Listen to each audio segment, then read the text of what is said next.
Do you remember, and I'm sure you do, I think we had you on months and months ago to talk about this, when the Biden regime was trying to build that pier on the river there off of Gaza to bring the aid in for the Gazans? While we were funding both sides of this war, let's be real, because any money you give to the Gazans, Hamas just kept. They're in control of it.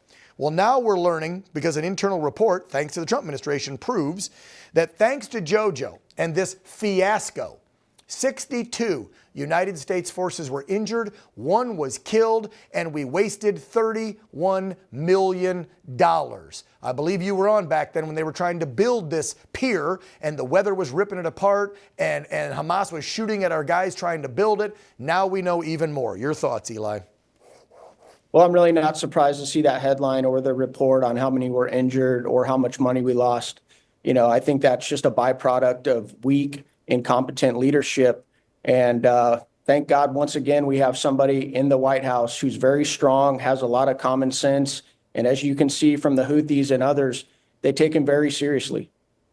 Eli, last one to you is what we started with, the conflict that's brand new in the Middle East. It seems like ever since Trump left, things just went to hell over there, and now he's left holding the basket trying to fix it again, right? We had the Abraham Accords, there was peace, Joe comes in, all these wars flare up. Now we've got two countries I didn't know, wanted to go to war, but India and Pakistan are now back and forth with these strikes, with jets being shot out of the midair.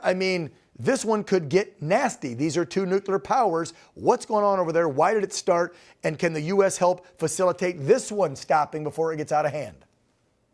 Well, Dan, as you know, the Middle East has been a hotbed of Islamic radical terrorism for a very long time. Yep. And other countries have to deal with it as well. We're seeing India have to deal with it right now. So whether it's the United States, Israel, or India, that's always going to be an issue.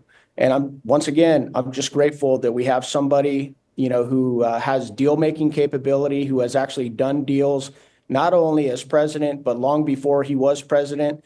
And Dan, I also heard him say in the White House just this week that there's going to be some very big news coming out in the next couple of days. I'm hoping that's an expansion of the Abrahamic Accords. Okay. I wouldn't be surprised if it is. And, I heard that. He said it would come right before his trip to the Middle East or while he's there. He said Thursday, Friday, or Monday, there will be this huge, big announcement concerning the Middle East. Okay, thank you for previewing that. We will sit and wait and hear what the Commander-in-Chief has in store. Congressman Crane, thank you for your service back in the Navy and again in the halls of Congress. I know you got to run. Thank you, brother.